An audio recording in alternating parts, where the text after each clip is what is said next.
सभी को जय जिनेन्द्र। आज पर्युषण पर्व का तीसरा दिन है।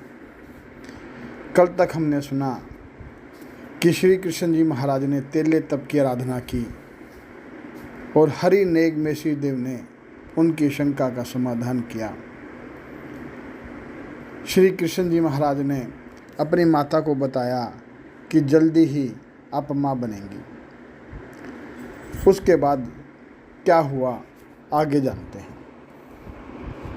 कुछ दिनों के बाद देव की रानी को उम्मीद बंधी है, गर्भ को धारण किया और उस गर्भ का लालन पालन बड़े ही बढ़िया तरीके से सहेज कर हो रहा है, क्योंकि देव की भी चाहती है कि मैंने जो वात्सल्य, जो ममता अपने 7 बेटों पर नहीं लुटाई, मैं इस 8वें बेटे पर लुटाऊंगी। इसका पालन पोषण अच्छी तरह से करूंगी, लोरियाँ सुनाऊंगी, खिलाऊंगी वगैरह वगैरह। और एक निश्चित दिन 9 महीने पूरे होने के बाद देवकी ने एक सुंदर से लड़के को जन्म दिया। उसका रंग जूही के फूल के समान था और उसकी कोमलता जो है वो कोमलता हाथी का जो तालू होता है उसके तरह कोमल था, इसलिए उसका नाम रखा गया गज सुकुमाल। अब धीरे धीरे जो गज सुकुमाल है वो बड़ा हो रहा है, बढ़ रहा है और सभी यादव कुमार, यादव वंशी उसे बड़ा ही प्रेम कर रहे हैं, बड़ा प्यार करते हैं। क्योंकि एक तो वो बड़े दिनों के बाद यानी कि नदीदों में पैदा हुआ था और दूसरा श्री कृष्ण जी का भाई था, तीसरा वो बहुत ही सुंदर था, दिखने के अंदर वह कामदेव को भी मात करता था। जब गज सुकुमाल 8 साल के हो गए तब उनके माता पिता ने और श्री कृष्ण जी महाराज ने उसे कला आचार्य के पास शिक्षा ग्रहण करने के लिए भेज दिया। और वहाँ पर जाने के बाद जो गज सुकुमाल है बड़ा ही मेधावी था, होशियार था, जल्द ही सब कुछ सीखने लगा और धीरे धीरे वह 72 कलाओं के अंदर निष्णात हो गया। अपनी शिक्षा पूरी करने के बाद वो घर पर आया। देव की माता उसके लाड लड़ा रही है। सैकड़ों की संख्या में दास और दासियां उसके आगे पीछे घूम रहे हैं।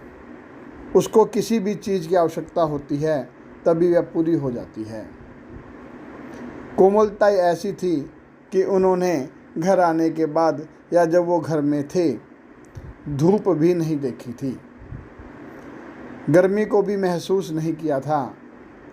अच्छे से अच्छा खाना और अच्छे से अच्छा पान पीना, उन दोनों ही चीज़ें उन्हें अवेलेबल थी।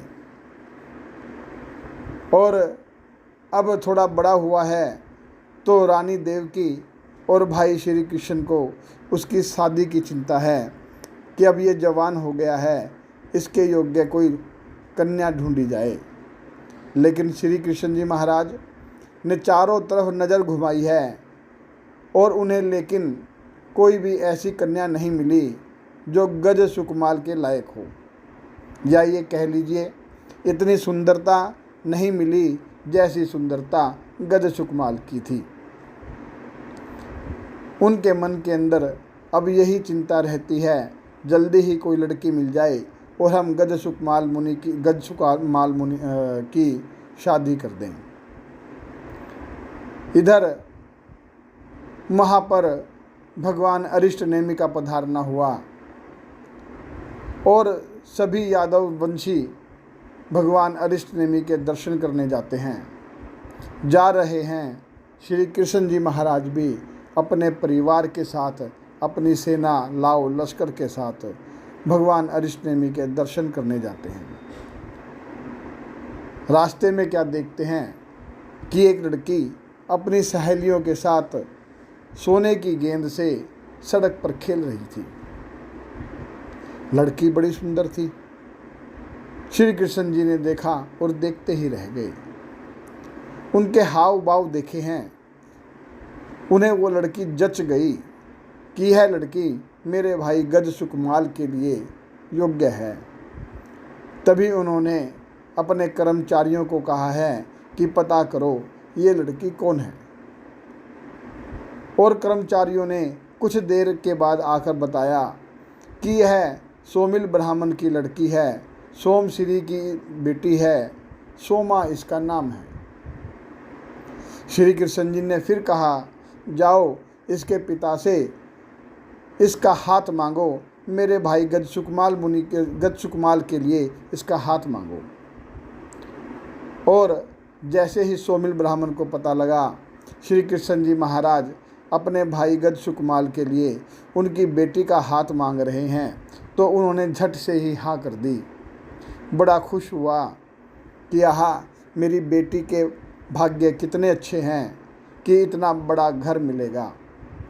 श्री कृष्ण जी महाराज के भाई के साथ ब्याही जाएगी, मेरा नाता इतने बड़े घर के साथ होगा, मेरी प्रतिष्ठा भी बहुत बढ़ जाएगी।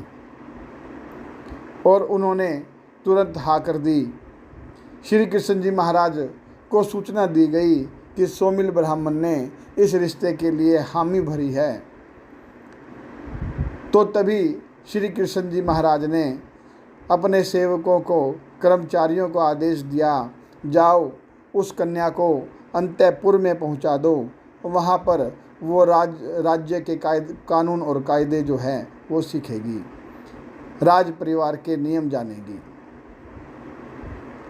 वो भगवान अरिष्ट नेमि के चरणों में पहुंच गए। भगवान अरिष्ट नेमि ने धर्म कथा कही है, सबने सुनी, लेकिन जैसी गज सुकमाल ने सुनी वैसी किसी ने नहीं सुनी। भगवान की वाणी का एक एक अक्षर उनके कानों से होता हुआ उनके हृदय के अंदर जा समाया। वो भगवान सभी तो चले गए, वो भगवान के चरणों में आए हैं। गज सुकमाल ने भगवान के चरणों में आकर निवेदन किया कि भगवान, आपका हर अक्षर सत्य है, यह मुझे रुचता है, इस पर मुझे प्रतीति है, मैं जल्दी ही अपने माता पिता से आज्ञा लेकर आपके चरणों में दीक्षा ग्रहण करूँगा। भगवान अरिष्ट नेमि ने कहा, आहा स्वयं देवानुप्या, माँ पड़ी बंद करे हे, जैसी तुम्हारी आत्मा को सुख हो वैसा करो, लेकिन धर्म कार्य के अंदर विलंब मत करो।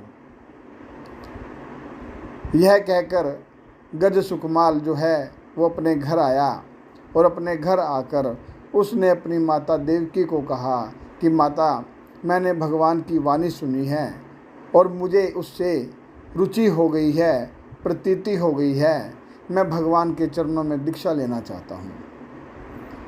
जैसे ही दीक्षा की बात सुनी, जो देव की रानी हैं वो एकदम अचेत अवस्था में आ गई।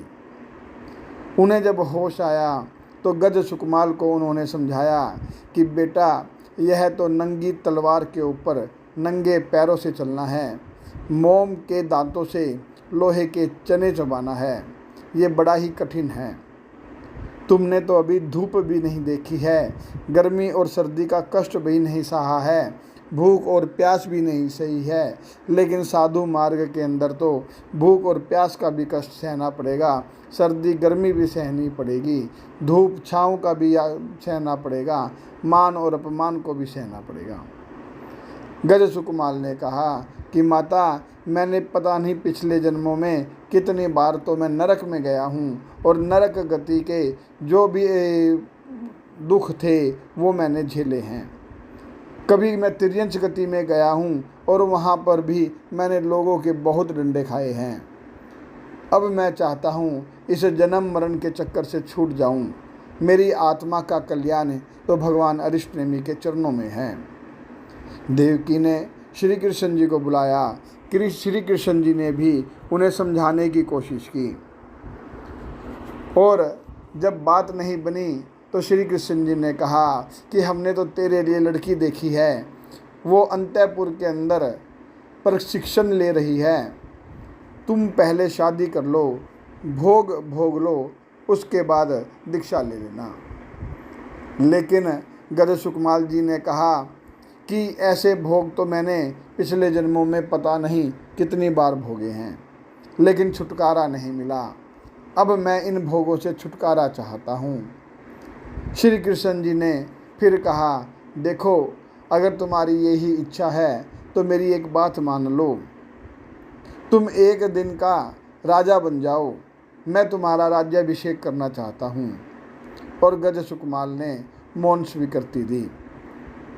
बड़े ही धूमधाम से गज सुकमाल का राज्याभिषेक किया जा रहा है।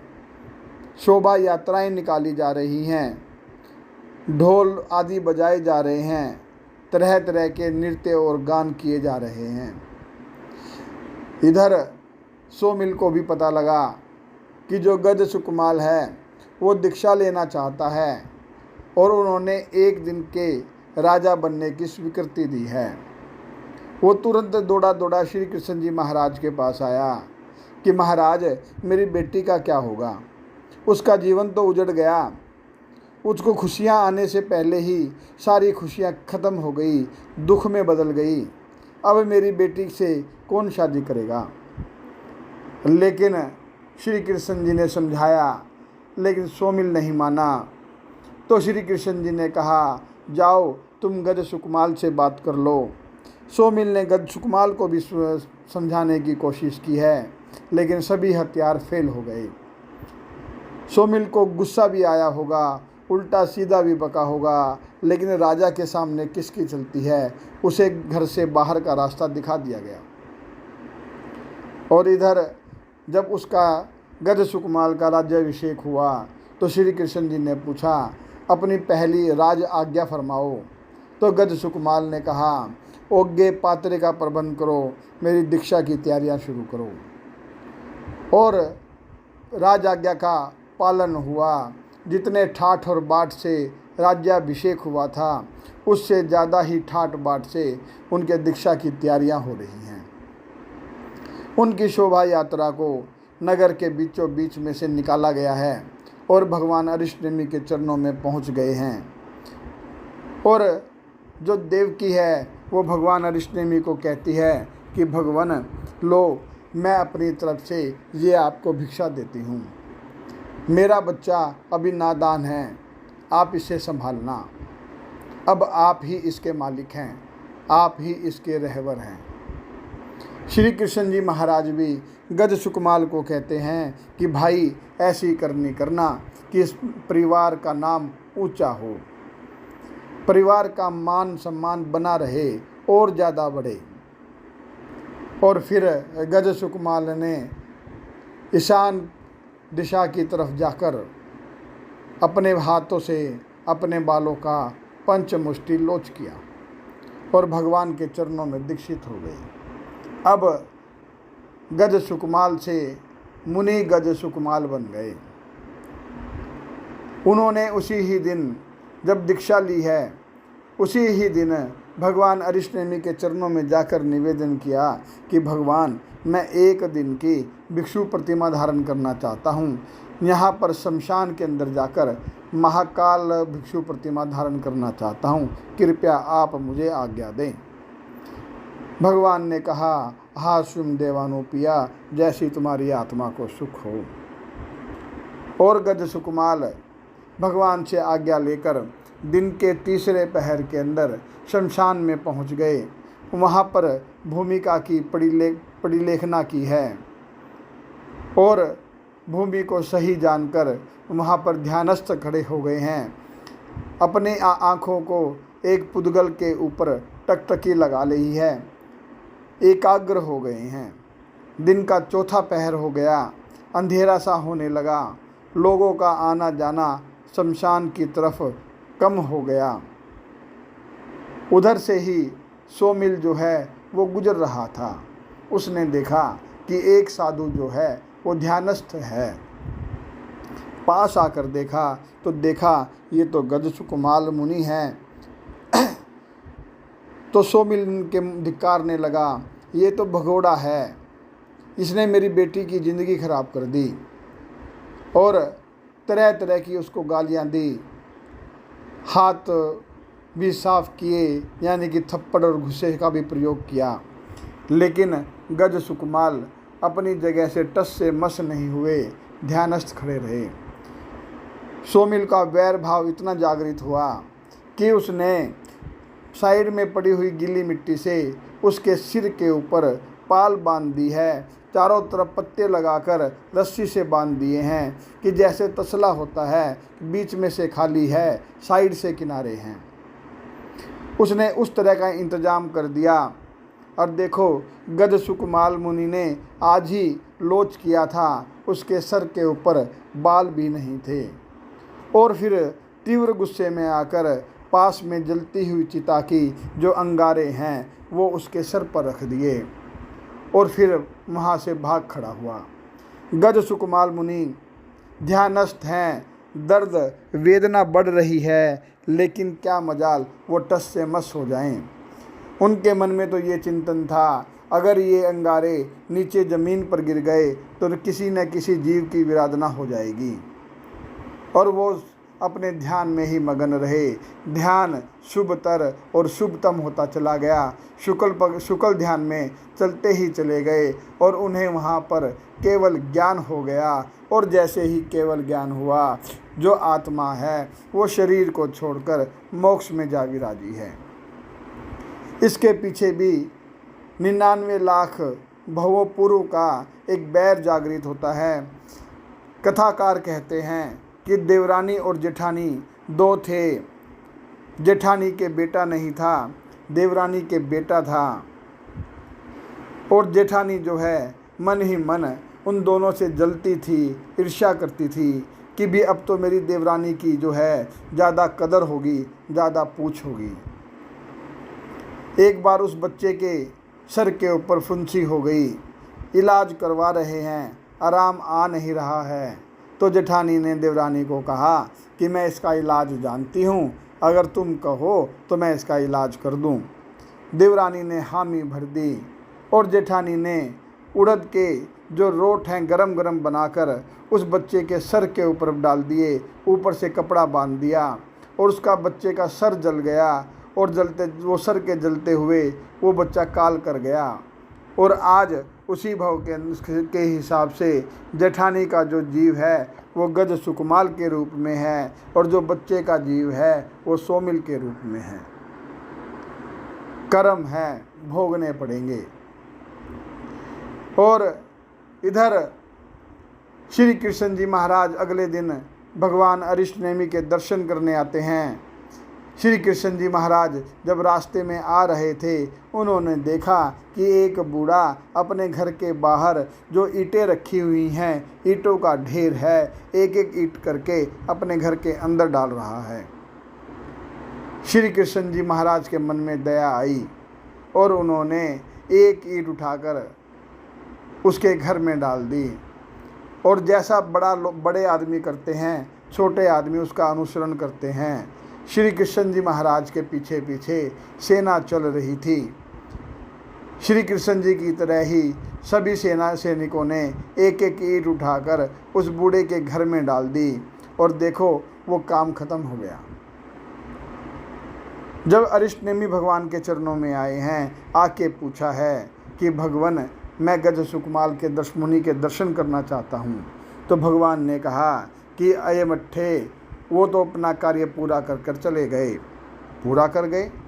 हाँ, जिस काम के लिए उन्होंने दीक्षा ली थी वो कार्य पूरा हो गया, वो मोक्ष में चले गए हैं। भाई ऐसे कैसे मोक्ष में चले गए? इतनी जल्दी भी क्या थी? केवली बनकर रहते, दिखाई तो देते, सबको कल्याण करते, कल्याण का रास्ता बताते। भगवान ने कहा एक आदमी ने उनकी सहायता की, इस कारण से वो जो है जल्दी ही अपने कार्यों को पूरा कर कर मोक्ष में जा विराजे। अच्छा, एक आदमी ने उनकी सहायता की, कैसे सहायता की? भगवान ने बता दिया कि ऐसे ऐसे उनके सर के ऊपर अंगारे रखे गए थे। श्री कृष्ण जी महाराज को क्रोध आया कि कैसी मेरी जनता हो गई, इतनी क्रूरता। एक साधु के सर जिंदा जला दिया गया, उसके सर पर अंगारे डाल दिए गए। और साधु भी कौन? मेरा छोटा भाई इस नगरी के राजा का छोटा भाई, मुझे उस आदमी का नाम बताओ। अरिष्टनेमी भगवान बोले कि तुम देखो, गुस्सा मत करो, जिस तरह तुमने उस बूढ़े की सहायता की थी उसी प्रकार उस आदमी ने गज सुकमाल मुनि की सहायता की है। थोड़ा सा क्रोध ठंडा हुआ, फिर भी पूछा तो भगवान ने बताया, जब तुम घर की तरफ जाओगे तो रास्ते में जो आदमी देखकर धड़ाम से ज़मीन पर गिर जाएं और वहाँ पर उसके प्राण उड़ जाएं तो सोच लेना ये वही आदमी था। और श्री कृष्ण जी महाराज जब बड़े परेशान होकर उदास मन से अपने घर की तरफ जा रहे थे तो रास्ते में जो सोमिल है वो भी सोच रहा था कि श्री कृष्ण जी महाराज ने श्री कृष्ण ने को पता लग गया तो वो मुझे पता नहीं किस मौत मारेंगे। वो भगवान अरिष्टनेमी के दर्शन करने गए हैं। जैसे ही भगवान अरिष्टनेमी से पूछेंगे, भगवान से तो कुछ छुपा नहीं है, वो तुरंत बता देंगे। इसलिए सोमिल भी जो है वो नगरी से भागने की कोशिश कर रहा था। लेकिन देखो, जैसे ही दोनों का सामना हुआ, श्री कृष्ण जी महाराज को आते हुए देखा तो उसका हार्ट फेल हो गया, वो ज़मीन पर गिर गया और वहीं पर उसके प्राण पखेरु उड़ गए। श्री कृष्ण जी महाराज ने देखा, पता किया कौन है तो पता लगा कि सोमिल ब्राह्मण है। और श्री कृष्ण जी महाराज ने कहा, इसको लाश को उठाकर बाहर फेंक दो, इस ज़मीन को धो दो, ये ज़मीन को पाक और पवित्र कर दो। और ये कहकर श्री कृष्ण जी महाराज घर पर आ गए हैं। आगे 9वां अध्ययन है। 9वें अध्ययन के अंदर बलदेव जो है वो माता पिता हैं और धारणी जो है उनकी माता है। और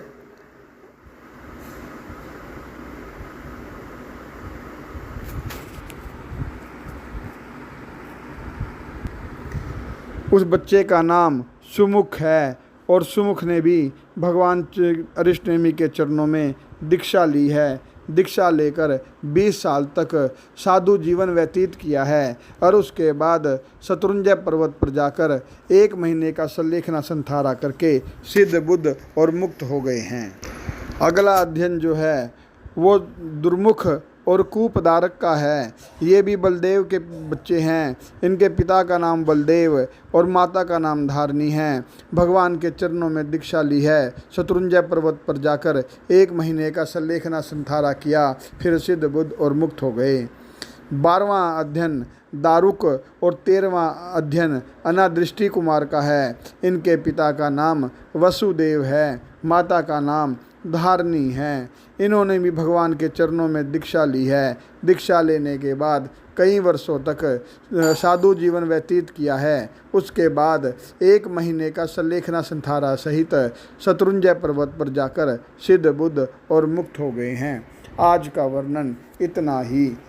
आप सभी को जय जिनेंद्र।